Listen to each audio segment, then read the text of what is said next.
Chairman. Thank you, Vice Chair. All right, moving ahead. Good afternoon. The board meeting of the Port Authority of New York and New Jersey and its component units is now being called to order. Today's in-person meeting is also being held virtually via video conference with the proceedings live streamed from the Port Authority website. On September 13th, the Audit Committee met in executive session. Earlier today, the Committee on Capital Planning, Execution, and Asset Management met in public, and the Committee on Finance met in executive session as well. Their reports will be filed with the official minutes of today's board meeting. The commissioners also met in executive session earlier today to discuss matters related to personnel or personnel procedures, matters involving ongoing negotiations or reviews of contracts or proposals, matters related to the purchase, sale, or lease of real property where the disclosure would affect the value thereof or the public interest, and to discuss and act upon matters related to proposed, pending, or current litigation or administrative proceedings. At this moment, during this September meeting, I'd like to take a moment of silence in remembrance of the 22nd anniversary of September 11, 2001, the terrorist attacks on the World Trade Center and across our country, and those lives that were lost on this horrible, horrific day. Today, we want to stand for a moment and remember our 84 friends and colleagues from the Port Authority, as well as the first responders and recovery workers who were lost as a result of the 9/11 illnesses. I also ask at this time that we remember those who perished in the 1993 bombing of the World Trade Center. A moment of silence, please.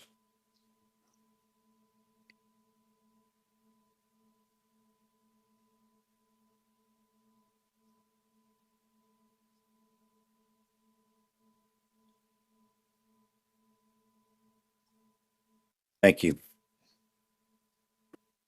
At this somber part of the meeting, we also want to remember two members of the Port Authority family who we lost recently. In August, we lost Maria Flores, a senior administrative secretary in the aviation department with 20 years of service.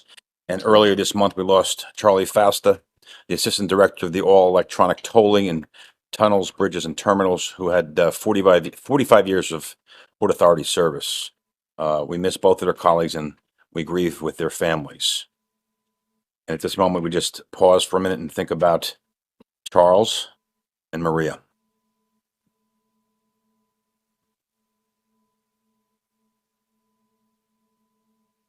Thank you. During the last week, many of us attended 9/11, the ceremony on Monday. And also a couple days before, there was a very special rose ceremony. I want to thank Lillian Valente and Alan Reese and the other Port Authority employees, all of Port Authority's employees that have kind of staged out the various moments of remembrance, observation, whether it be the rose ceremony, the pillar ceremony, or the actual 9/11, or the Mass at St. Peter's. I think they're really important. And, Rick and I we went over to the rose ceremony, and it's where you take with Port Authority current members, and each of us just pick up a rose, and we go to the reflecting pools and find the name that's attached to the rose of the 84 family members that were lost, and we put that rose attached to the name that is, obviously one of those individuals who passed. And it's one of those connective things that we have to really do more of. It's 22 years ago, but it's just a special, somber connection for those of us in this small group to pay some respect, some remembrance, pause for a moment, and just connect to that family that we lost, those 84 that we lost, and the members that we lost in 1993. And I really appreciate whoever thought about that a few years ago, put it to practice. It's something that you just feel it in that moment. And afterwards, Rick and I walk over to the St. Nicholas Church, and we both take a moment and we place some flowers down at a special spot and talk about those individuals who we have lost, the first responders and those who responded were lost that day, and those who have gotten sick, and we've lost them afterwards. But it's something we have to just continue to do and be mindful of it. I want to thank the Port Authority employees for making that also special. Our next order of business, as we switch gears here, is we are going to pay a tribute to a dear friend, former Commissioner Daniel Horowitz. Daniel has been amazing in so many ways, and I'm sure other commissioners want to speak about Daniel. who started when I started back in July of 2017, if you can believe that. And it was like August when I took the chair for the first meeting. I turned to Daniel. I said, "Hey, Dave." So then he turned back as, "It's Daniel, not Dave." So I said, "Huh, I got to get this one right." Um, but that's really, that's who he is. He is very, I've learned so much from you. I've learned, you're a man of great integrity. You are a man of great intelligence, sometimes with great conviction, sometimes a little emotion, which is okay. I'm based in that as well. But you have brought so much to this agency. And when you go to some of the markers years from now, whether it's the Newark Airport Terminal A or whether it's the time capsule we put out by the Oculus, you're going to see your name out there, Commissioner Daniel Horowitz. And that's going to be for generations to come. That's your legacy and your marker that you've set down here at the Port Authority. And more than that, Commissioner, like you set the tone for us in terms of ethics reform. When we talk about all those great movements we went from yesteryear to present, you were really the flag bearer of how we're going to do that because you've lived your whole life doing that. I can't thank you enough for the contributions you've brought to this agency. And you're not just going to have the reforms that we see today, they will carry forth for generations. It's an evolution over the 102 years that commissioners come and go. But it's hard when the special ones go. You're one of the special ones. And there's a special place in my heart. We're kind of like went to kindergarten together, grew up for the last 6 years. And by the way, it seems like 100 years we've been doing this. You've made a really good agency great. I want to thank you for your contributions. You could talk about your being a chair and vice chair of G&E and all those wonderful finance committee, your special time on audit, which is so critical. And I'm sure you're going to hear from some of your board members who served with you. But this is just from me to you, Daniel. I want to say thank you on behalf of the 8,000 employees, on behalf of all the commissioners, present and future, for all that you've done and all that your reforms will continue to do. We owe you a special debt of gratitude. Thank you very much. I think I bored somebody out there, so I didn't mean to, but heartfelt stuff. And thank you. Anybody else want to be heard before we present you with a special proclamation, a hard hat, and a group photo? Yeah, Mr. Chairman, Yes. I'd just like to say a few words to Commissioner Horowitz. Dan, I just want to say, over the last, I guess, 5 years, right, 2017, what a pleasure it's been to work with you, to get to know you, to work with your lovely wife on other issues, and I'm sure our paths are going to continue to cross, and I look forward to continuing our relationship. And thank you for all that you've brought to the board and to the Port Authority. And as Mr. Chairman says, I mean, your insight in terms of integrity, you've spent your whole life in ethics dealing with that, I think has really improved the organization in perpetuity. So, I'm sure we'll be seeing each other, but I just wanted to acknowledge it's been such an honor and a pleasure to serve with you. Thank you. Commissioner McCabe? Yes, thank you. And I'm sorry I'm not there today, but having worked with the commissioner over the last, same thing, about 5 years, working on the audit committee, governance, I learned a lot. And, it goes back to my high school and college days. You want to sit next to one of the smartest kids in class. And that I definitely did, and developed a nice friendship with the commissioner. I look forward to continuing that and learning a lot more. It's been an honor. Congratulations, sir. Thank you, Thank you. Commissioner. Vice Chair? Well, you have been my moral compass, and you have been my source for sanity checks. But now I need your telephone number because I'm probably gonna need some more sanity checks, and I'm going to have to call you. But on behalf of all my colleagues, we can't thank you enough, and we will all work with you in other places and other activities in the future. Good work. Executive Director? Well, I'd just like to make a short comment, Dan. You were always at the end of a phone line when I needed advice. I valued your advice. I got a lot of very good advice. You were really, from my point of view, a model board member and always willing to counsel and to bat ideas around. I appreciate it, and I wish you the best. Anybody else? Yes, Mr. Chairman. Yes, Commissioner Eve. Yes, I too am just so regretful that I can't be there today to give you a hug in person, but hopefully I'll be able to give you one in person soon. One, to echo the comments of all my fellow commissioners, Dan and Rick, but really underscore the points that have been made about your leadership with respect to ethics, governance, and audit. As you know full well, given your tenure on the board, we are now best in class in so many ways. You know, the world's best new airports, et cetera, et cetera, et cetera. But the foundation of all of that is being rock solid when it comes to ethics and integrity and in governance and in oversight with respect to our audit and other functions. And all of that has been foundational to all of this spectacular work that our 8,000 employees have done. And you have been the foundation of that foundational work. I couldn't agree more with what Rick just said about you being a model board member.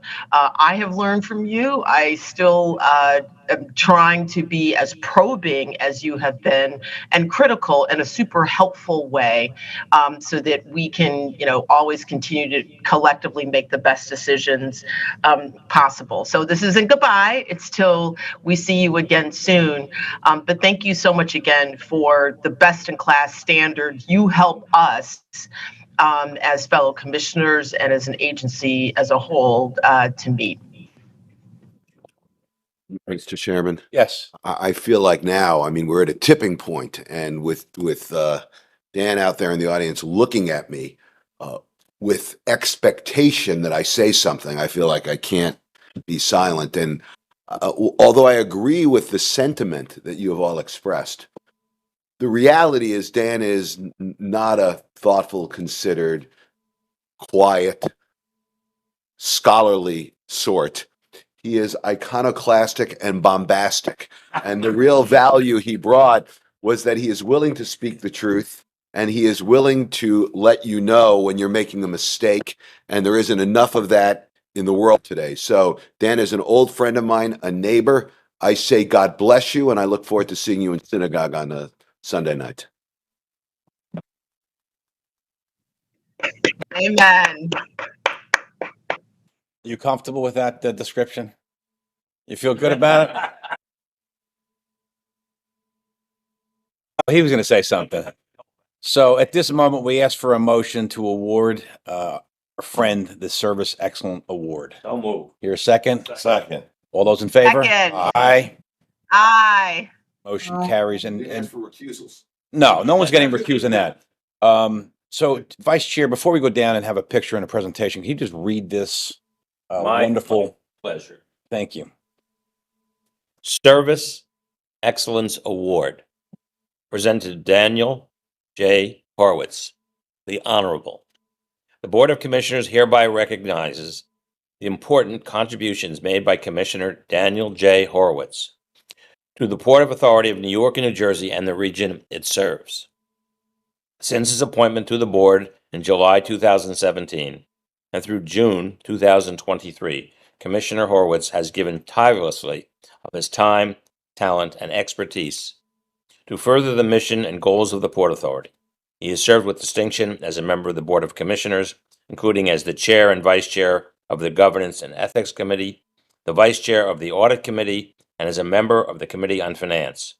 And he has been committed to the agency's core mission of building and maintaining transportation infrastructure for the region in a fiscally prudent and transparent manner. It is with sincere appreciation the Board of Commissioners thanks Commissioner Horowitz for his leadership and service. The Port Authority of New York and New Jersey, 2023. Congratulations. We can ask the Executive Director, all the commissioners come down and welcome our friend, and we'll have this presentation.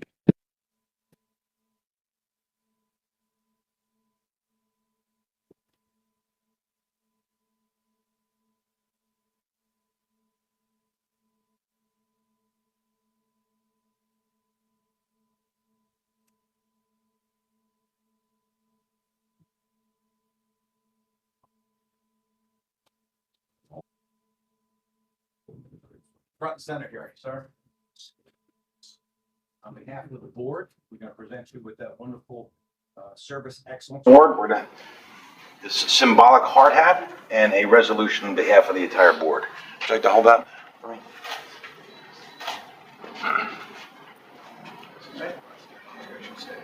3, 2, 1. One more. 3, 2, 1. Thank you. Thank you. Would you like to say anything? Yeah. Sure. Congratulations.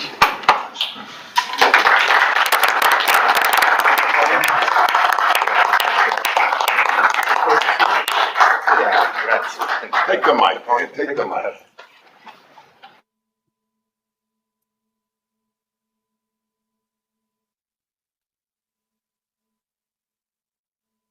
You can start the clock.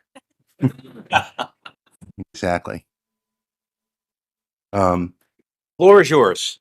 So first of all, I just want to say thank you to my fellow commissioners, to Rick and the staff. It's truly been an honor and a privilege to serve the public for the last 6 years on the board of the Port Authority.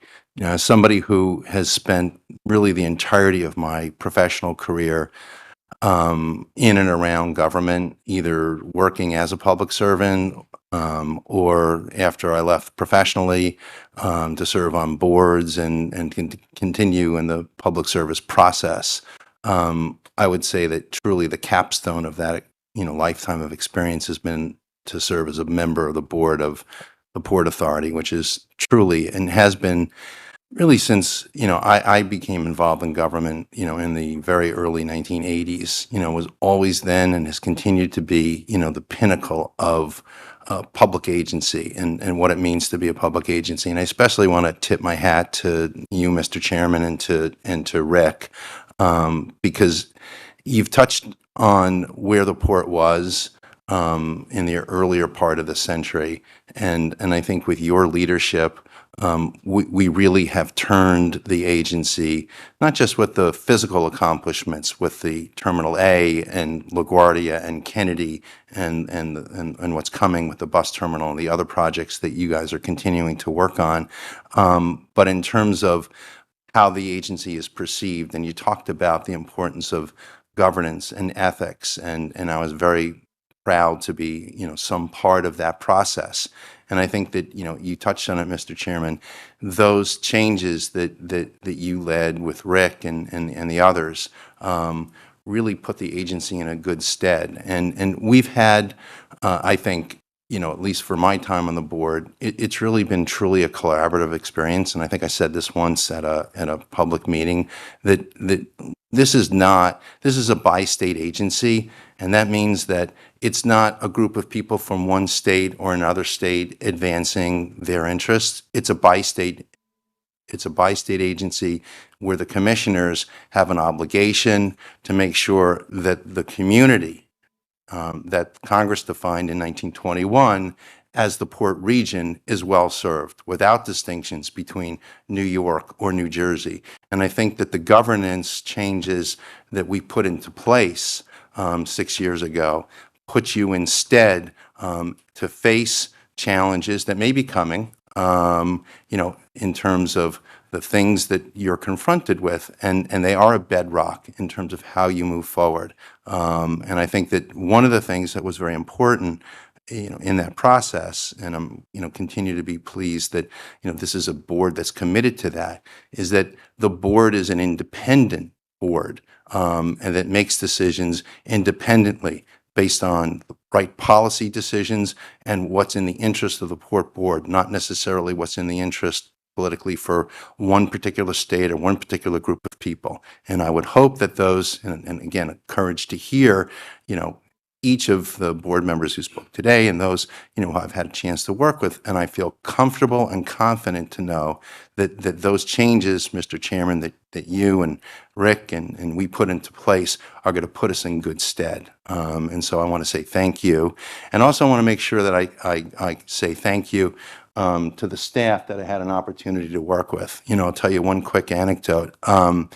Many years ago, when I was still working on Capitol Hill, I had a close friend who worked for a member, and he left, and got a degree in public policy at the Wilson School in New Jersey, in Princeton, and he was considering what to do next. And he had an opportunity to come back to the Hill. He was considering, a number of opportunities in the private sector. But the job that he really sort of had his eye on, and this is probably like 1985, 1986, was the Port Authority.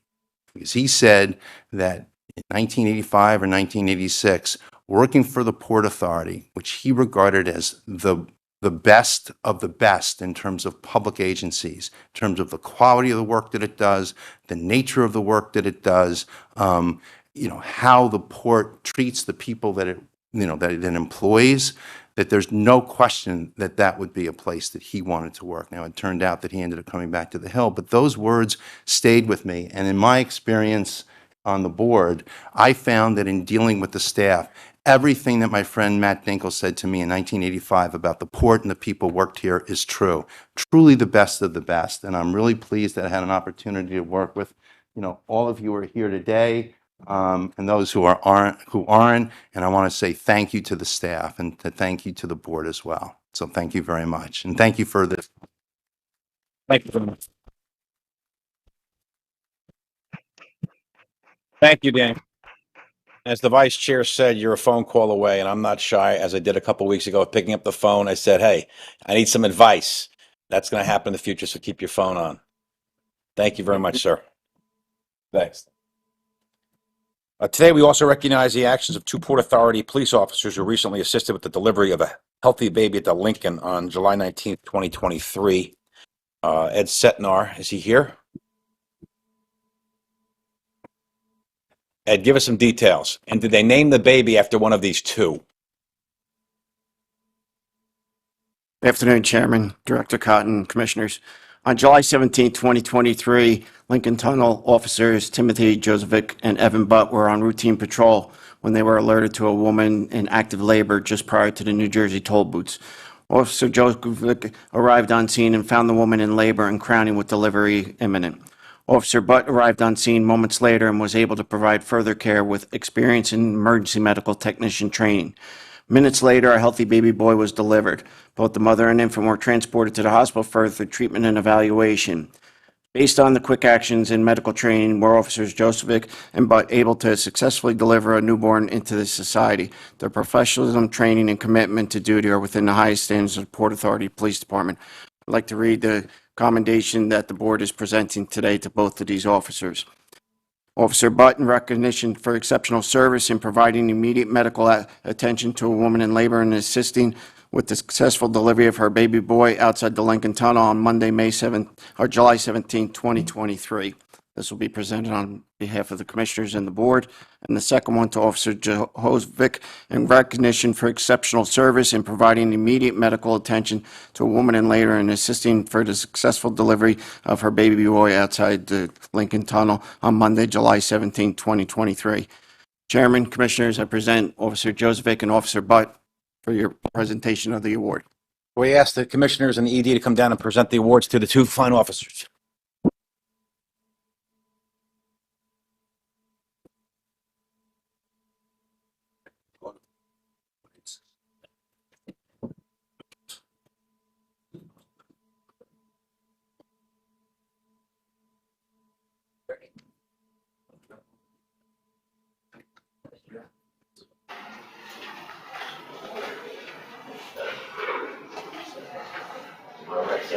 I'm an all-time ready.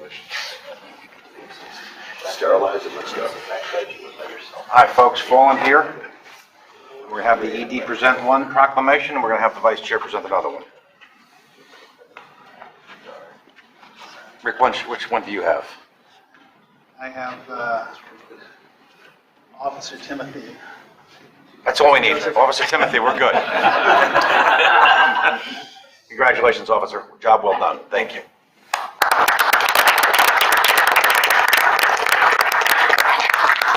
Vice Chair, who do you have? Police Officer Evan Butt. Congratulations, officer.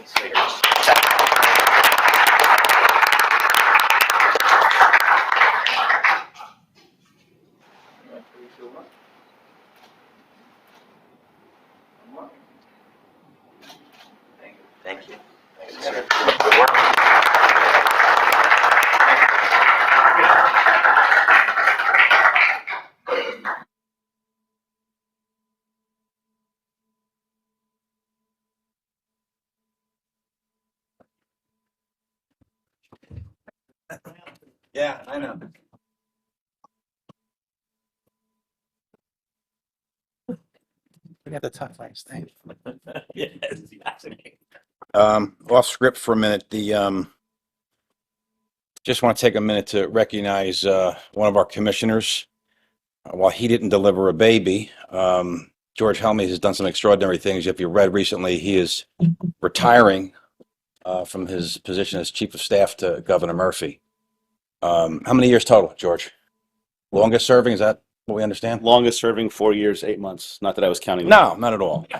And So, look, Rick and I have been here 7 years, and it wasn't always it was a different place. A couple, first year or two in, George surfaced as the chief of staff, established immediate communication with us at this level, and George, you made it all right.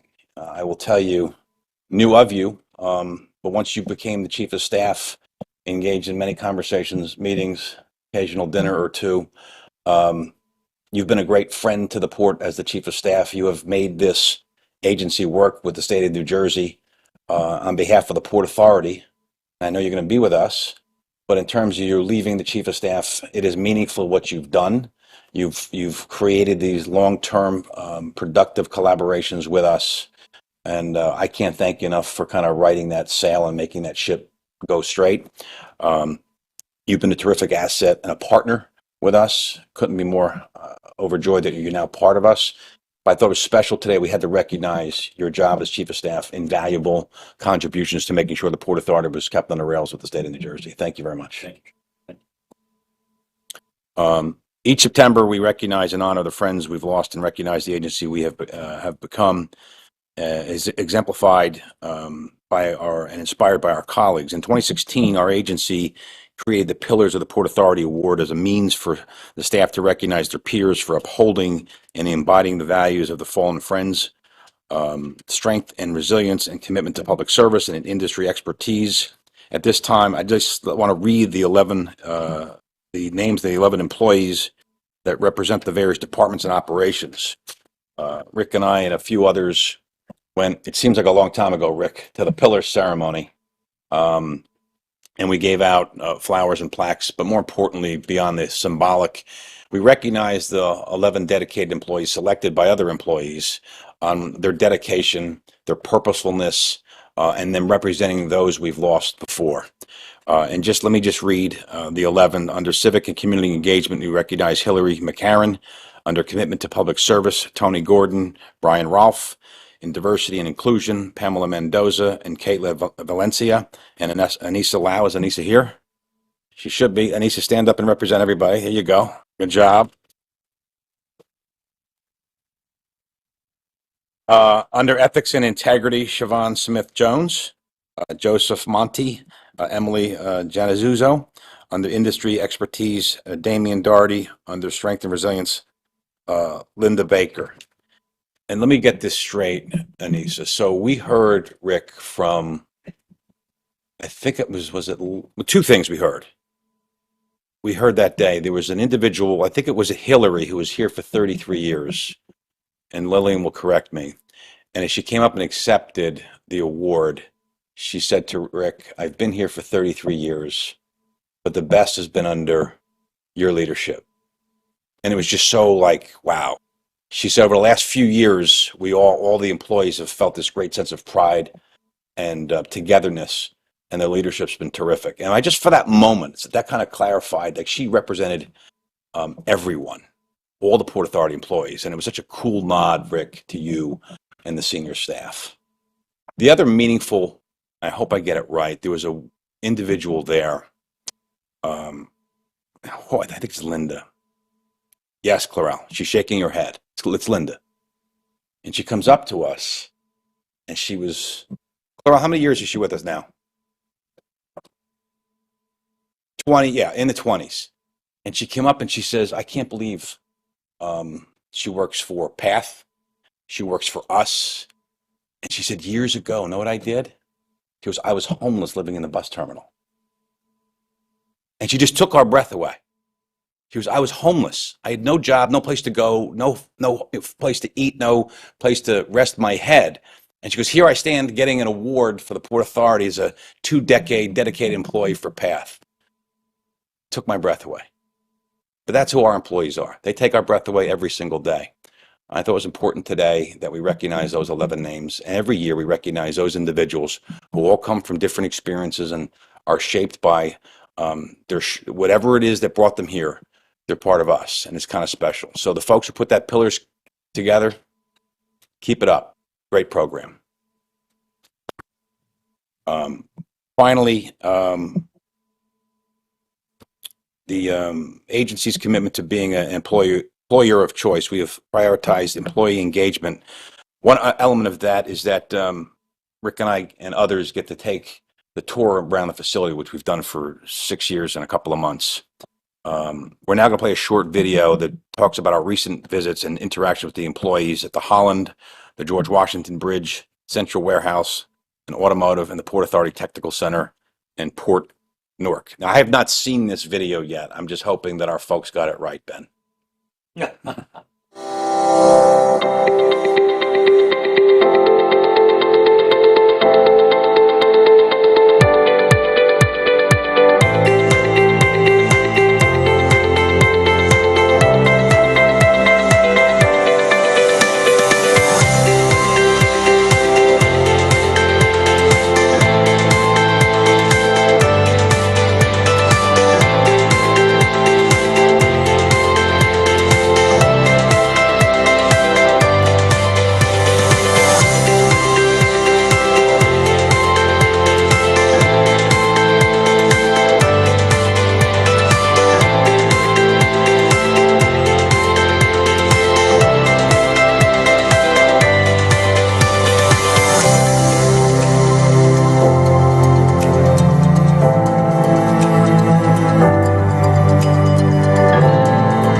Three things. First of all, the camera puts on 20 pounds. Just you need to know that.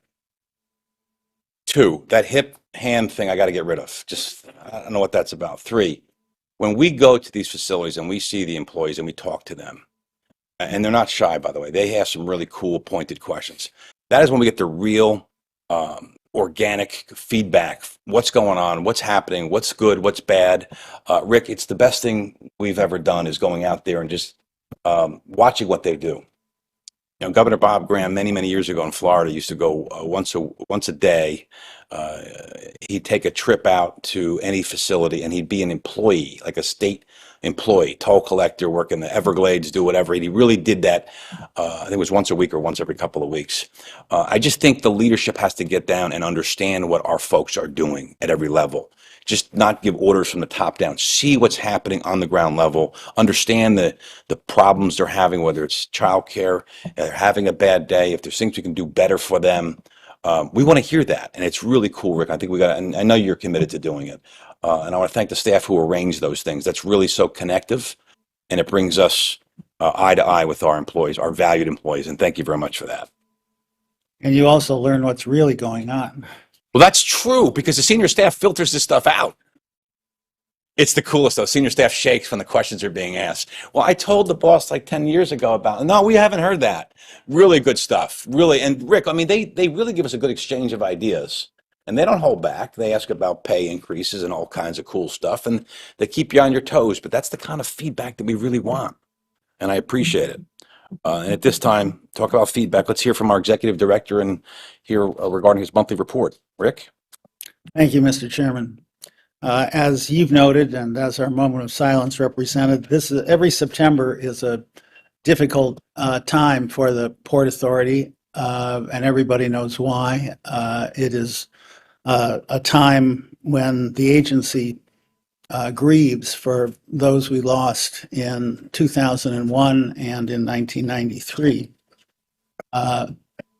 Over the last 10 days, I've had occasion, mostly related to the opening of the Performing Arts Center, to hear people who were involved in planning the World Trade Center campus. And they framed their thought process in terms of the World Trade Center campus, that it was intended to be, first, a place to grieve, the memorial; second, a place to learn and to remember, the museum; and third, an institutionalization of looking forward and celebrating life and bringing the area to be more energetic and vibrant than it was before the terrorist attack.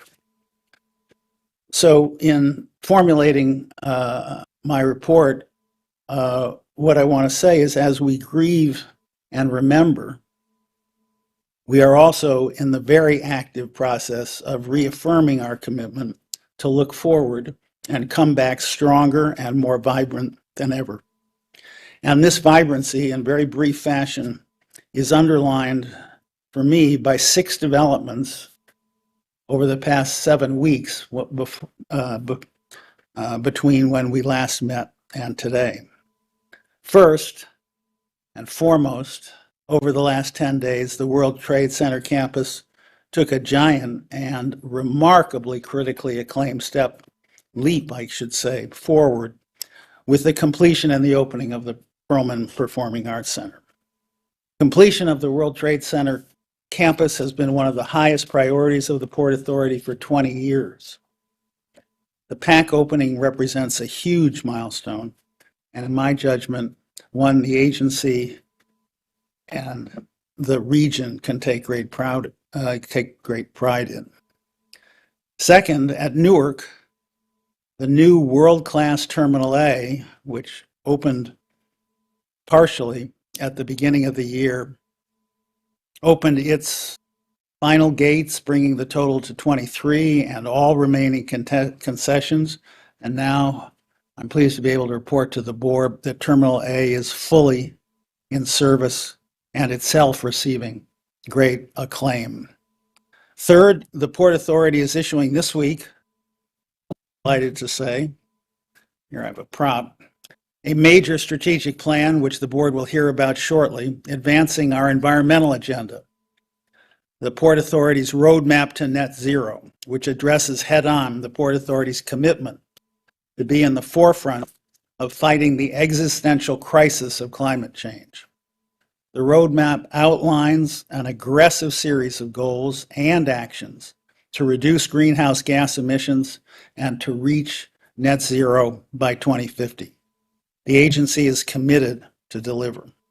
Fourth, the purchase of 2 of our marine terminals at Port Bayonne and at Howland Hook achieved financial close a short 3 weeks ago, with the purchaser headed for major investment and expansion. The new lease terms have strategic and financial significance, setting a new template for seaport leases at the seaport, and they will guide the seaport for decades to come. And the new purchaser brings itself great financial resources. It is one of the largest carriers in the world, and we're delighted to have CMA CGA part of the Port Authority community. Fifth, on the board's agenda today is also the final approval for moving Tower 5 at the World Trade Center forward. This is one of the 2 final pieces in completing the redevelopment of the World Trade Center site, and we look forward to the Silverstein-Brookfield Development Partnership, now with all approvals in hand following the board's action, moving the project forward energetically.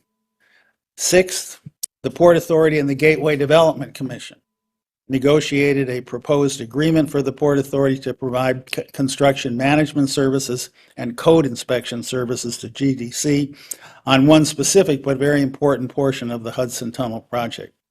Subject to board approval later today, these services would be provided on the building of the core and shell of the tunnel. This is obviously one of the most important infrastructure projects in the country, and we are pleased to provide services in support of its construction. That is quite a 7 weeks, I would say, to the board. I have two final notes. In August, the Port Authority welcomed 151 new police officers to the Port Authority Police Department in the 121st Police Academy graduation. The graduating class was the most diverse in the history of the Port Authority. The addition of these officers to the PAPD advanced both the agency's commitment to provide safe and secure facilities, as well as the agency's continued commitment to diversity.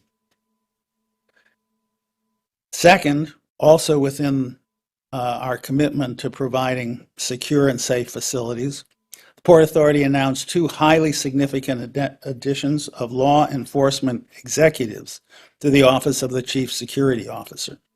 Philadelphia Police Commissioner Danielle Outlaw is leaving that post to join the Port Authority as the Deputy Chief Security Officer. Our new Deputy Chief will bring to her post 2 decades of policing experience. Additionally, Michael Harpster joins the agency as the Director of Security Operations. Harpster has held a wide variety of senior positions in his 2 decades at the FBI. We welcome Deputy Chief Outlaw and Director Harpster to our vitally important security department. And I want to say more broadly, we are enormously thankful, as always, to all of the employees of the Port Authority who are the ones who carry out the tasks and who make these significant events possible. And we also continue to be grateful to the leaders of the 23 unions who represent the majority of our workforce. With that, Mr. Chairman, I conclude my report. Right. And we're going to have, really excited about Deputy CSO Outlaw coming on board soon. And we're going to have a swearing in of sorts in October. And I think, Rick, we have seen a vast upgrade between Greg Erie, who's here, a couple of decades FBI, soon to be Deputy Chief Outlaw, a huge upgrade. I mean, we've had it vacant for a while, but I think what she brings, unique background, really going to upgrade our capabilities, technology. And I know with 20 years, Director Harpster brings a strength and a vitality that is sorely needed. So I think we've gone a long way to strengthen the infrastructure and the security of the Port Authority senior staff. Well done. We've also looking at, Rick, a couple of this renovations done in this room. So we're welcome back after a couple of months. I know we've had some improvements. The folks who have done this together, I know we've tried to do as much in-house as humanly possible. Job well done, and I think they're going to Jersey City next to make a couple of renovations, and long overdue, but a job well done, whoever's supervising it in the back there. You folks, take a bow. Thank you very much.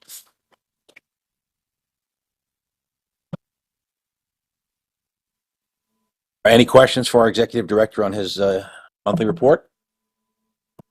Alrighty, now we have a presentation from our Executive Director and William Laventhal, the Port Authority point person on Gateway program, who will discuss an item authorizing the Port Authority's provision of construction management support and code compliance services for the tunnel core and shell in support of the Gateway Development Project. And we will consider this for on the record later on. So let's first of all hear from our secretary any recusals before we move ahead. There are no. William, Rick, you're on. Just as a framing comment, which I reflected in my report, Mr. Chairman, the Hudson River Tunnel Project, part of the Gateway program, widely recognized as one of the most important infrastructure projects in the country, now moving forward under the leadership and responsibility of the Gateway Development Commission. The Port Authority was requested to provide some services in support of the Gateway Development Commission. Given the importance of the project, we are pleased that we will be providing support services. And William, I'll turn the mic over to you. Great, thank you.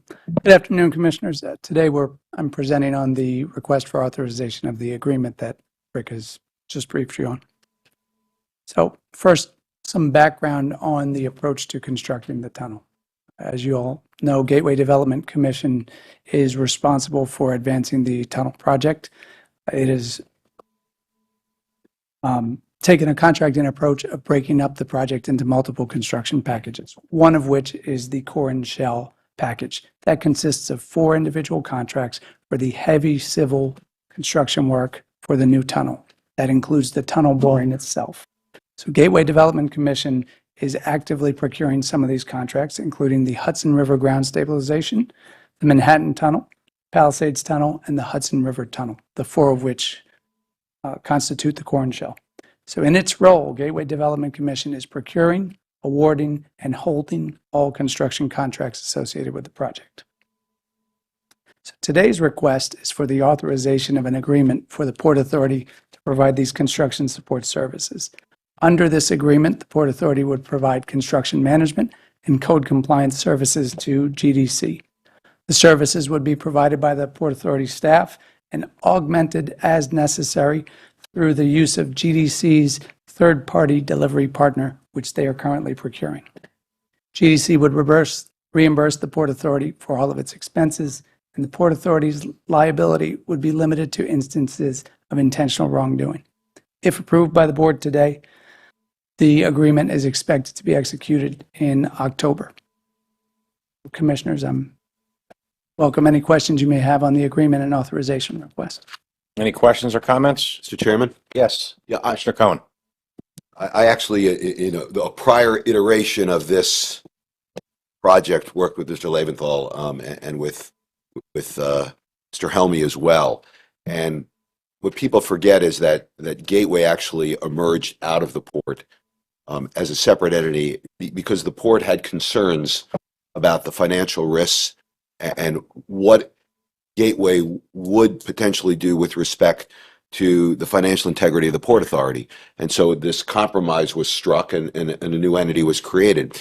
And I will note that largely through the work of Mr. Leventhal and Rick and other members of the port team, they stuck to the core, no pun intended, mission of ensuring that the port was able to lend support to do what it was supposed to do without ever compromising the port, but while living up to our commitment. That is acknowledged in Section 1301 of this agreement. I didn't want the moment to pass because this is the type of thing, it's the small detail that if it's not taken care of, gets institutions in the long run into trouble. So I commend you for the incredible work and for staying the course and looking out for the mission and the integrity of this agency.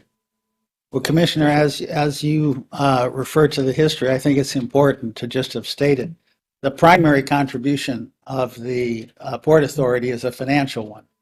And what the Port Authority has committed, the board has passed this twice, is $2.7 billion of support for the project. And so what is before the board today is this construction management services, code compliance services. That is a relatively small part of the construction activity that is going to be going on at GDC, but the primary contribution of the Port Authority will be a very significant financial one, and we will obviously be moving forward on that. Anyone else want to be heard? All right, we're going to defer this until we vote at the public, and I think part of the thanks goes to, as Commissioner Cohen alluded to, legal, Amy, Lillian, Steve Plate, all those folks who've been involved in this, and also want to thank publicly Chris Calori and his staff. I'm told by people that sometimes the negotiations are rather tense, but I will tell you, if Chris is a professional, and as much as we may have disagreements, we will work with him and his staff, and they've been just totally professional, and looking forward to moving on and getting more markers of progress with this very important project, and long overdue project, by the way. Mr. Chairman, I feel compelled to say that if they have been unfailingly collegial. So there's been no tense negotiations? Is that what you're telling everybody? I'm telling everyone that they're collegial, and I really reflect great credit on Chris Calori and Yeah. his staff. Terrific. Excellent. All righty, moving ahead, we now have a presentation from our Chief Development Officer, Derek Utter, who will discuss an item concerning the development of World Trade Center Tower 5 to be considered for the board later today. Prior to the start, do we have any recusals, Jim? There are no recusals. All right. Derek, we've taken a long, windy road here with Tower 5, so why don't you give us an update and tell us where we're at? Great. Thank you, Chairman. I'm here to provide a quick update on where we are and also to seek approval for a modification to the deal that we brought to the board in May and the board approved to move forward on in May of this year. So just to provide a little bit of context and background, this relates to the Tower 5 site. So you'll see it on the diagram of the World Trade Center site at the bottom. This is in the southernmost part of the site.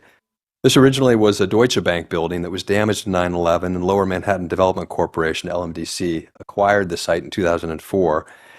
We, along with the LMDC, ran a request for proposal process starting in 2019 to identify a developer to build on the site. And so the development team, after that RFP was designated in February of 2021, and in May of 2023, this year, Port Authority, LMDC, and the Empire State Development Company boards approved the project. So, as I said, I'm going to provide an update on a revision to that deal. So the project that was approved in May was a developer team led by Brookfield and Silverstein, along with two affordable housing partners, Omni and DeBar Development, brought forth a proposal to create a residential mixed-use building. It's a very tall residential tower with 1.5 million square feet, 1,200 rental apartments. There's a small office component at the bottom. You can see a podium of the picture there. Instead of selling the site outright, we would enter into a 99-year lease, and the developers would pay us 21% of the cash flow before debt service, or $12.5 million per year, escalating, the greater of those two. Prior to May, there was a series of actions that the ESD and LMDC boards went through. They started with the designation of the developer team in February of 2021. But after that, that kicked off a lengthy process. So you'll see what happened over the next 2 years. There was a general project plan for the site, which provides the zoning and the modifications necessary to that, since it was originally zoned for an office building. They ran through a series of public hearings and comment periods to modify this general project plan, and went through an environmental review as well. And in April of 2022, the boards approved this modification to the GPP, and they approved the residential development with at least 25% affordable units. In May of this year, the boards approved the project to move forward. They had increased the number of affordable units by that point to 30% of these 1,200 units, so about 360, but included a provision that said that if there was additional funding that came available, that they would seek to increase the affordability. That's what we'll talk about today. The transaction was still subject to New York State Public Authorities Control Board, PACB, approval. So that was May of 2023. In parallel, our board took this up twice. So in May of 2021, our board conditionally approved this designation of the developer team. And in May of 2023, we also approved the project with a minimum of 30% affordable units, again, subject to the ability to increase the number of affordable units if there was additional funding. So what I'm seeking today is an update on the deal, which does include some additional funding. The public sponsors, primarily Empire State Development Corporation, LMDC, identified $65 million of additional New York State funds. There was a request for the Port Authority to provide a rent credit of $12.5 million, which is, as you may recall, the amount of annual rent we'll start to receive when the building opens. And this additional funds provides for an increase in the number of affordable units from 30 to 33.33%, so up to 400 units. 20% of those affordable units would be dedicated to 9/11 survivors and 9/11 first responders. And we would reduce the income thresholds, so make them more deeply affordable, so that on average they have 80% of area media income. This is slightly lower than was originally agreed. So in July of 2023, just 2 months ago, the Public Authority Control Board approved this transaction with this enhanced affordability. So I'm here today to seek the board's authorization for this one-time rental credit of $12.5 million. That's the change that affects the Port Authority, and to reaffirm the previously authorized terms other than that. Okay, with that, I'll take any questions. Great, Derek. Any comments or questions from the commissioners? Anyone? All right, we're going to defer voting on this until after the speakers program. Thank you, Derek. Thanks. In November 2021, we adopted a resolution embracing the Biden administration's new goals of net zero emissions by 2050, becoming the first U.S. transportation agency to set a net zero target for all emissions. Our Director of Sustainability, Chris Diamond, will now provide some details on a roadmap to get us there. Welcome, Chris. Thank you, Commissioner. Good afternoon. As he said, my name is Chris Diamond. I am the relatively new Director of the Office of Sustainability. I measure my tenure here in months still, not in years and not in decades like many of my colleagues do. But I'm very excited to be here and to present to you our net zero roadmap. So the climate change itself has become a climate crisis. We are working in parallel with the states of New York and New Jersey to take committed, bold action to aggressively respond to this crisis. We're fortunate in that both of our states are quite aligned. They're seeking this vigorous change, and this report is in support of that effort to eliminate our greenhouse gases. As many of you already know, we have commitments that we have made by the board. 2018 to hit 80% reductions from a 2006 level by 2050. In accordance with the Biden-Harris administration, that has been upped to net zero by 2050. We have an interim goal from 2018 to hit 35% in 2025, and we're on our way to do that, which is just a couple years away. And we also have another interim goal to hit 50% by 2030. And to be clear, the interim goals are the direct emissions of the Port Authority, whereas our 2050 goal includes all the emissions on Port Authority properties, including those outside of our operational control. Many of our partners and stakeholders also have made similar goals, and so this process is going to be more about alignment and collaboration. So we've laid out this net zero roadmap, which we released day before yesterday, and it establishes how we're going to get there. We checked Google Maps. Nothing comes up. They don't have directions for this. No one does. ChatGPT doesn't have directions. So we've created our own roadmap. We've laid out 12 strategies with over 40 implementable actions that will get us there. The Port Authority is already well on our way to our 2025 goal, and this report identifies those concrete actions that we are taking. The report also provides a framework for us to collaborate and continue the conversations with our partners and stakeholders. Together, we've made significant progress, and there is much, much more bigger items that we need to tackle together. So the Port Authority emissions include Scope 1 emissions, which is fuel burned directly on site. That's typically natural gas that is heating our buildings. Scope 2 emissions, which come from the fuel that's used to create the electricity that we use. Our vehicles are also in our Scope 1. The electricity we use lights all our bridges and tunnels, it heats and cools our buildings, etc. But our Scope 3 emissions are indirect emissions where we don't have full operational control, but we do have a very strong influence. Leased airline terminals, drayage trucks, and of course, aircraft and marine vessels. So our roadmap identifies areas where we can act and areas where we can influence. Our actions are leading by example on many of our own facilities. We're already implementing energy efficiency measures in our buildings. We're starting to decarbonize them. We're electrifying our vehicles, and we're backing that all up with renewable on-site generation, as well as clean power purchases from the grid. Our main sources of influence are partnering on innovative technology, negotiating green terms into our leases and investigating new technologies, and making sure we provide the necessary infrastructure in support of our partners and stakeholders.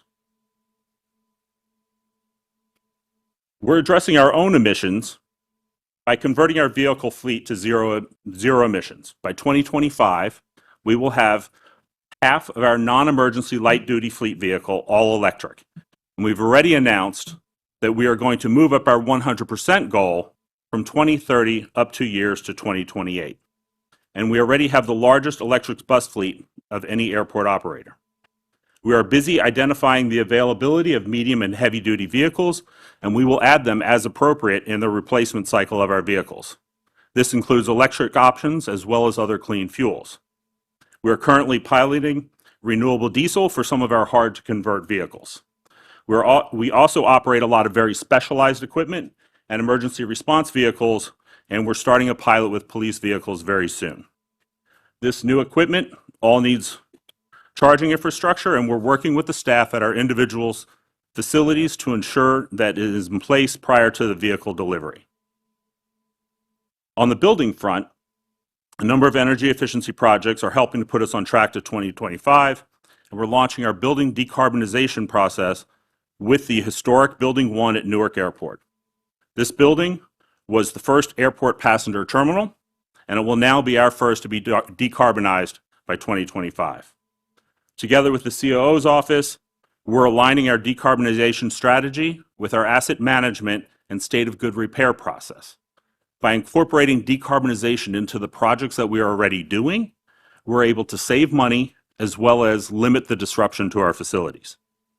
Working with our engineering unit and major capital projects unit, we're setting standards so that our new buildings come online ready to meet our 2050 goal. To make sure our facilities operate as efficiently as intended, we are incorporating technology such as automated building management and optimization systems so that we can in real time respond to the buildings and ensure that they're operating efficiently. All of this electrification needs to be energized with clean power. To that end, we've already installed over 32 megawatts of solar, including 5 megawatts at Newark, which is the largest single parking rooftop at an airport, plus an additional 3 megawatts in progress. JFK's long-term parking lot 9, the huge one out on the end of the air train there, that gets over 12 megawatts of power with 7.5 megawatts of battery storage. That's New York's largest solar plus storage system. We are currently reviewing proposals for 4 megawatts on 7 different sites at LaGuardia and an additional 5 megawatts at Port Jersey. Both New York and New Jersey, as states, are setting very aggressive goals for the greening of the grid, and we're exploring ways to purchase additional clean energy. We're completing 2 complementary studies in the next few months. First one, analyzing the capacity, the electrical capacity at all of our facilities, and the second, forecasting the demand at all of our facilities. The nexus of these 2 studies is going to inform us of any major electrical infrastructure needs. Together with decarbonization of our central plants, these future needs will need to get addressed in future capital plans. So here we have a glide path that demonstrates our way to 2025, 30, and beyond. The blue line represents our direct emissions from the 2006 baseline. We have data for 20 and 21, we can proudly say that we've met our target, but we all know that those years were anomalies due to the COVID pandemic. We're still processing the data for 22, and with some of the key projects that are about to come online, we're well on our way to 25. We'll continue those efforts and ramp up building decarbonization, and with our updated goal of fully electric light-duty fleet by 2028 and a good dent into our medium and heavy-duty fleet, we'll be well on our way to 2030. Collaborating with our stakeholders, we've already made some great improvements. We've reached over 1,000 electric ground support vehicles airside at the airports. This equipment isn't owned by the Port Authority, it's owned by the airlines and their ground handling contractors. Almost all of the ship-to-shore cranes, which also mostly aren't owned by the Port Authority, are now electric. There's a long way to go on these third-party vehicles, And we're using this roadmap as a tool so that we can have the right conversations with all of our partners. Of course, the biggest issues that we have to address are marine vessel and aircraft fuels. No one has the solutions yet, but many of the large corporations that we work with have set similar goals to ours.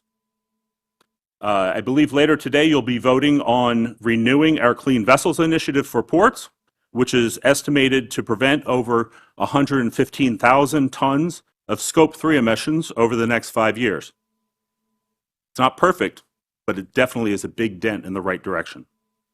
We're working with the Federal Department of Energy, NYSERDA, the state of New Jersey, to convene a wide range of stakeholders to promote sustainable aviation fuel, also known as SAF. You'll see that acronym coming up quite a lot. We've also negotiated a new ports lease that incorporates much stronger language about sustainability, which is in line with both our goals and our partners' goals. And so together we're working to help decarbonize their operations. Our next steps going forward are to implement the actions that we have in this report. We will continue our transparency and report our emissions on an annual basis. We're working internally to try to automate that process so that it can be done much more timely.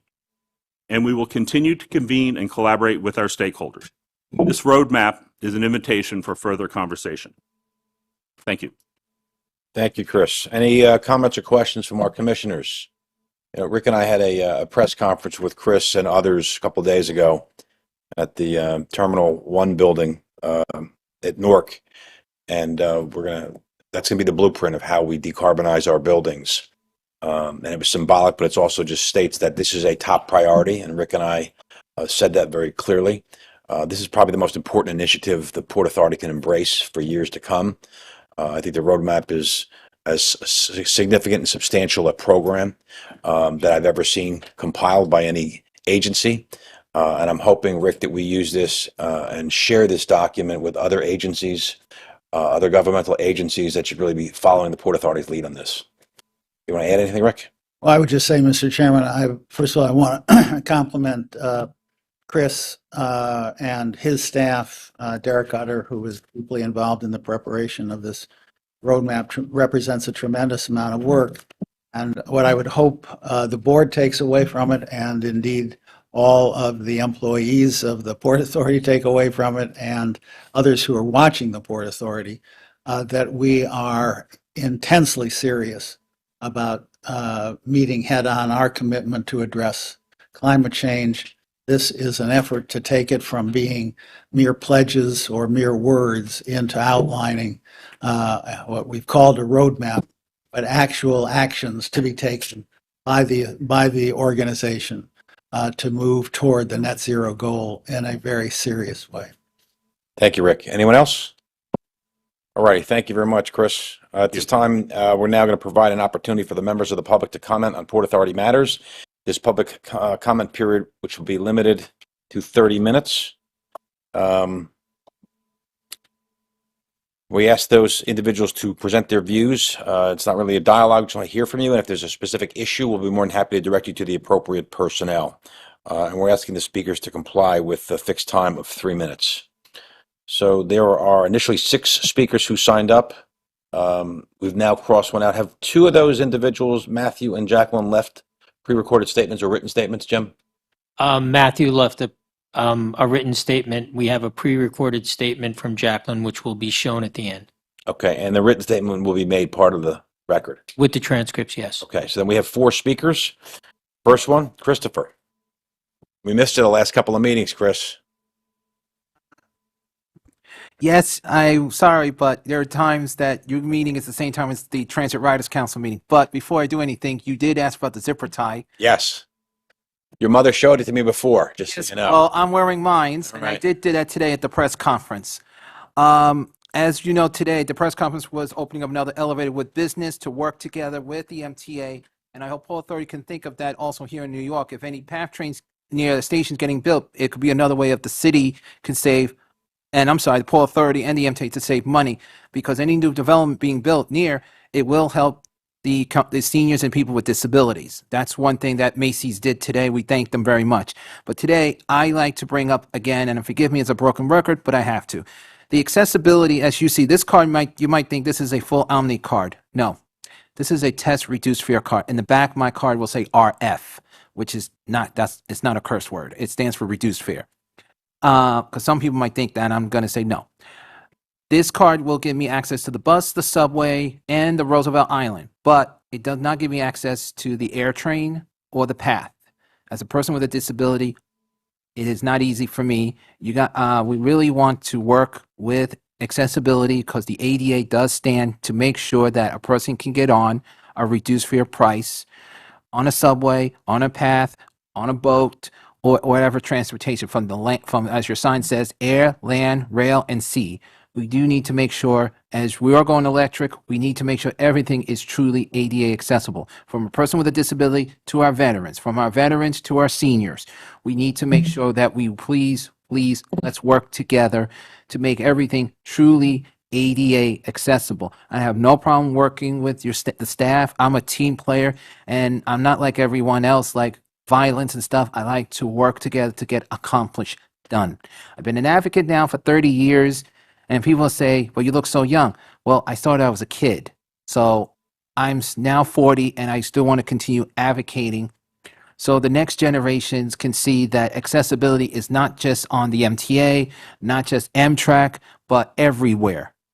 So can we work on something in the future to make more, how can we work together to make more accessible and make an easy card? Because it's not just the card they do at this in, they also do this on their cell phones too for reduced fare. So thank you so much, and thank you everyone, and happy Rosh Hashanah, belated Rosh Hashanah and Yom Kippur. Thank you. Thank you very much, Chris. Deborah.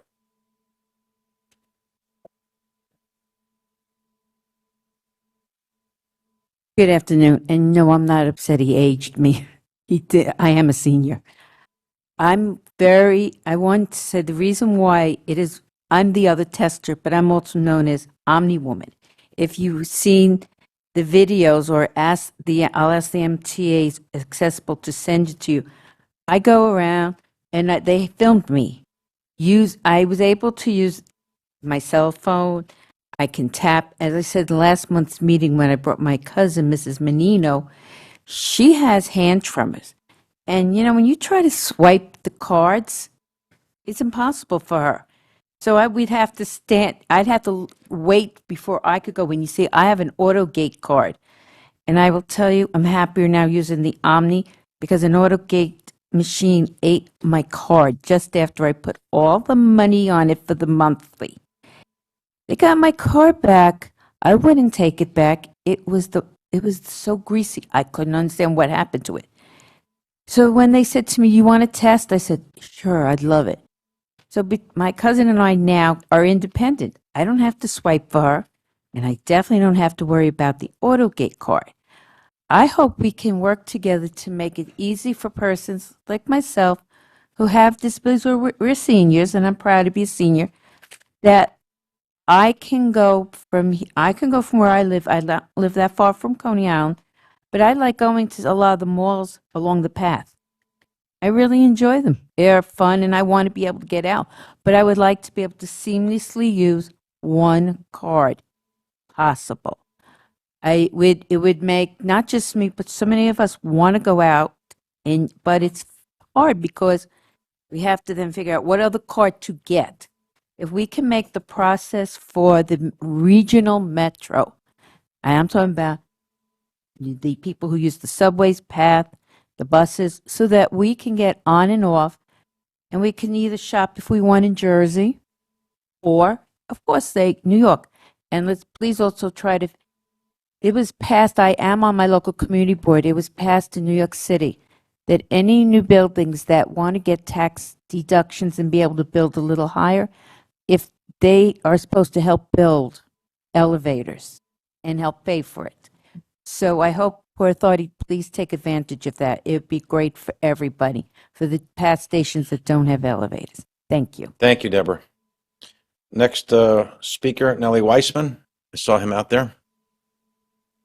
Good seeing you from the Federal Reserve last week, so we see each other again. Thank you for the kind words. Chairman O'Toole, Director Cotton, Commissioners, good afternoon. You have copies of extended remarks, and I asked that be included in the minutes. I've also posted a link on CompleteGeorge.org.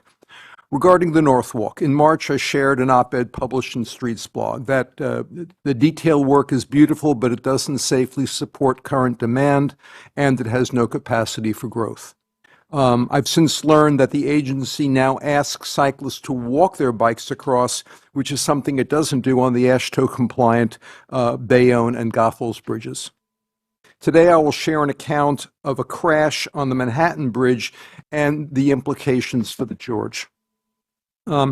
Completed in 1909, the Manhattan is the youngest of the three bridges connecting to Brooklyn. It has 7 lanes for cars, 4 subway tracks, and a pair of 10-foot wide paths, one for pedestrians and the other for cyclists. On July 26 at 11:30 p.m., there was a high-speed collision involving multiple scooters and cyclists. An ICU nurse came upon the scene 15 minutes later and called 911.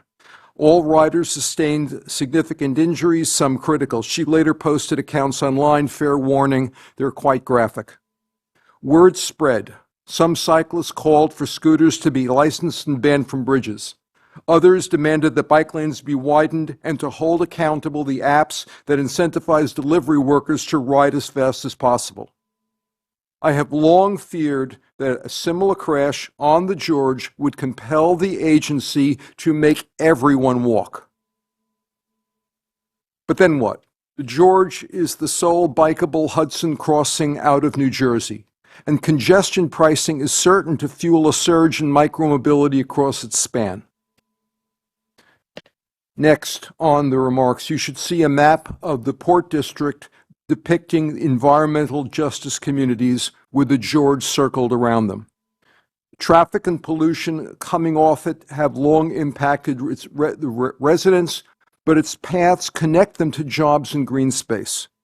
Since climate legislation creates set-asides for projects that benefit these communities, the George should be eligible, as should the Outer Bridge. No matter how well designed, there will always be crashes on bikeways, but proper design can minimize their frequency and severity and insulate the operator from litigation. A single 10-foot path gets you the Manhattan Bridge. It also frees up the walkways for exclusive use by pedestrians. 2 10-foot paths enable safe passing, eliminate the threat of head-on collisions, and create capacity to support regional bike share. And I hope you will consider this path project in the Net Zero Roadmap Initiative. Thank you all. Thank you very much. Hear from our last live speaker, Omar Vera. So we're waiting for Omar to come. It's just so the commissioners know, this is a recharging station right here in front of you. I know we think it's a coffee cup holder. Yeah, I know. So just future stuff. You just put it on. Yeah. Good afternoon, Port Authority members. I just want to mention a couple things. Yes. For starters, I think it would be a great idea if Omni, the MTA's new fare payment system, were implemented on PATH. Because you're planning to implement it on AirTrain JFK, but I don't understand why the PATH doesn't get Omni, considering the PATH and the subway on 6th Avenue overlap. I think it would be a great idea for PATH to undertake this, to participate in this project for One Metro New York. Hence, it'll create unity in terms of fare payment. That's the one thing I want to mention. And then the other thing is still wondering what's the update regarding the PATH extension to EWR or Newark airports. Like, I know, I understand we have the COVID pandemic like a couple of years ago, but we're still wondering about what update is there going to be regarding the PATH extension to the airport, because that's another thing we're waiting for, and that's been on the works. That's been planning for a long time, many years. That said, thanks for the information today, and see you around. Thank you, Omar. Appreciate your comments. All right, we have a pre-recorded by Jacqueline Wells, CWA President. Jim? Good afternoon, ladies and gentlemen. I, as the president of the Communication Workers of America, Local 1032, CWA, representing the dedicated support staff employed by the Port Authority, stand before you today to address some pressing concerns that currently affect our working environment. To foster a positive and cohesive work environment, we believe is crucial for the management and leadership personnel receive additional training in the area of communication and morale building. Effective communication and proper guidance and implementation of established policies and adherence to contractual guidelines are integral to our daily operations, yet these elements often fall short. One significant issue we face is the lack of response to telephonic and email communications, hindering timely and adequate responses to our requests. This communication breakdown has eroded effective interactions between management and subordinates. Our support staff is a vital asset to this agency, as demonstrated during the COVID-19 pandemic, ensuring bills were paid and salaries distributed promptly agency-wide. Yet our members remain the lowest paid and least respected in our organization. Our seasoned employees are tasked with training external candidates who are able to negotiate higher salaries for the same job. As we are currently embarking in ongoing wage negotiations, we're treated as if our request for fair compensation is deemed unreasonable. None of our represented support staff members are adequately compensated for their contributions to the agency. We operate under outdated contracts and job descriptions that don't reflect current daily tasks due to technological advancements throughout the agency. In conclusion, our support staff is the lifeblood of this agency. We deserve recognition and respect as any other member of this organization. I'm here to ensure our voices are heard, working tirelessly until these issues are addressed. Together, we can forge a brighter future for our support staff and the entire Port Authority. Thank you in advance for your prompt attention to our requests. In solidarity, Jacqueline Wells, President of the Communication Workers of America, CWA Local 1032, Branch 8, representing the Port Authority support staff. Thank you. And Jim, so Matthew Hyland's written has been attached to the record, That's correct. and there's no other written? That's correct. Great, so we move ahead. It's now time to proceed with the voting of items. Each of the respective committee chairs will provide a brief report prior to each of the matters being considered today. As chair of the Committee on Operations, I'll now present 3 items under the committee's purview. The first item authorizes the continued funding of the Port Authority's ocean-going clean vessel incentive program for a 5-year period at a cost of $8 million. Prior to making a motion, I ask the corporate secretary to note any commissioner recusals. There are no recusals. Any comments or questions? Motion, please. So moved. Second. Roll call. Chairman O'Toole? Yes. Vice Chairman Linford? Yes. Commissioner Bolwage? Yes. Commissioner Cohen? Yes. Commissioner Eve? Yes. Commissioner Fisher? Yes. Commissioner Helmy? Yes. Commissioner Kelly? Yes. Commissioner LaBarbera? Yes. Commissioner McCabe? Yes. Commissioner Richardson? Yes. Commissioner Rosado? Yes. Votes are in order. The item is confirmed and approved. The next item authorizes revisions of the lease transaction approved at our last meeting of last May for the development of a multi-use building for the southern site on the World Trade Center, consistent with the terms outlined by our Chief Development Officer earlier in this meeting. Prior to making a motion, I ask the Secretary if there's any recusals. There are no recusals. Any comments or questions from the commissioners? Motion, please. So moved. Second. Second. Roll call. Chairman O'Toole? Yes. Vice Chairman Linford? Yes. Commissioner Bolwage? Yes. Commissioner Cohen? Yes. Commissioner Eve?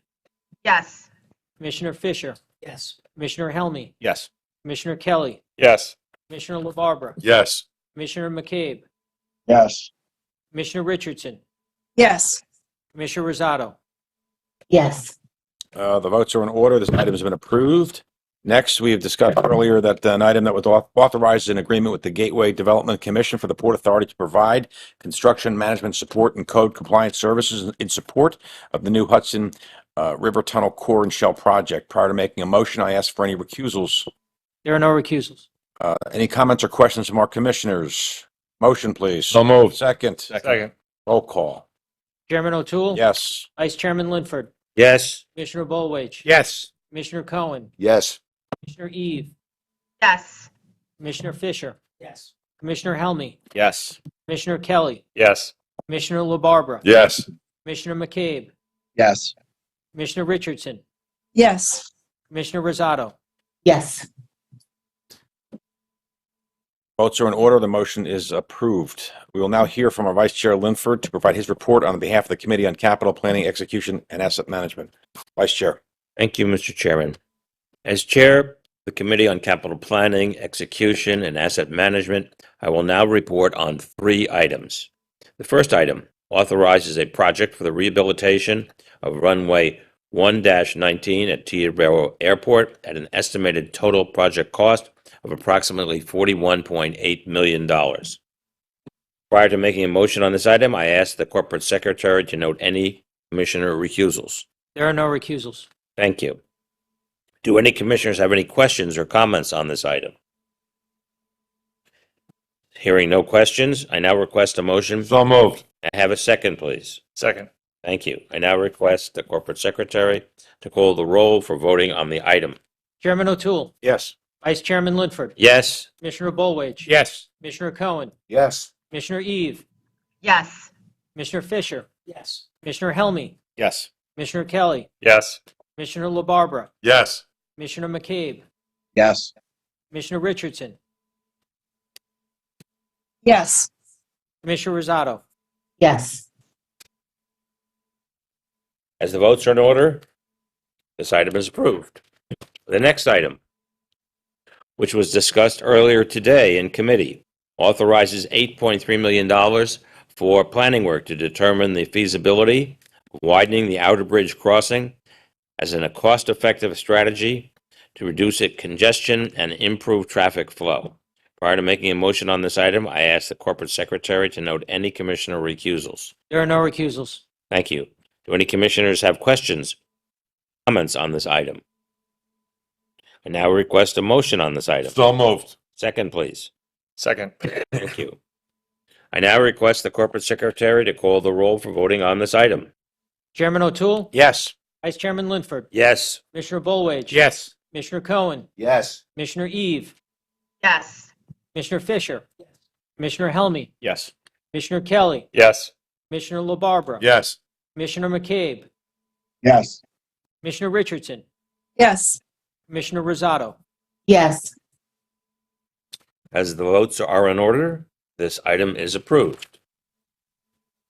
The last item would reauthorize a project for the construction of a concrete seawall to protect rail track along portions of paths right-of-way in Harrison, New Jersey, at a total cost of $44.73 million.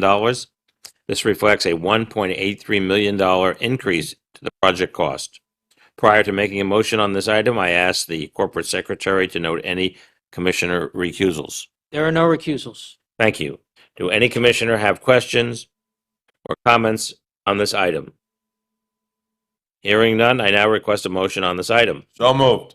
Thank you. May I have a second? Second. Thank you. I now request the Corporate Secretary to call the roll for voting on the item. Chairman O'Toole? Yes. Vice Chairman Linford? Yes. Commissioner Bolwage? Yes. Commissioner Cohen? Yes. Commissioner Eve? Yes. Commissioner Fisher? Yes. Commissioner Helmy? Yes. Commissioner Kelly? Yes. Commissioner LaBarbera? Yes. Commissioner McCabe? Yes. Commissioner Richardson? Yes. Commissioner Rosado? Yes. As the votes are in order, this item is approved. I now turn it back to our chairman. Thank you, Vice Chair. I now ask Commissioner Cohen to provide his report as the Chair of the Committee on Finance. Commissioner Cohen. Thank you. As Chair of the Committee on Finance for a vote by the Finance Committee only, I am recommending consideration of a resolution authorizing the purchase of public liability insurance for coverage for a 1-year term and insurance coverage for acts of terrorism for a 2-year term. The insurance provides coverage for all facilities of the Port Authority and its component units. Prior to making a motion on this item, I ask the Corporate Secretary to note any committee member recusals on this matter. There are no recusals. Any questions or comments on this item by any committee member? I now request a motion on this item. So moved. Can I have a second on the motion? Second. I now request the corporate secretary to call the roll of the Committee on Finance for a vote on this item. Commissioner Cohen, Yes. Commissioner McCabe, Yes. Commissioner Kelly, Yes. Commissioner LaBarbera, Yes. Commissioner Richardson. Yes. As the votes are in order, the item is approved. Turn it back. Thank you. Thank you very much. There being no further business, I move to adjourn. Second. So moved. All in Second. favor? Aye. Meeting's now adjourned. Thank you. Hey, Greg, why don't you bring up Mike Harps to meet some of the commissioners and show who our new director of security is?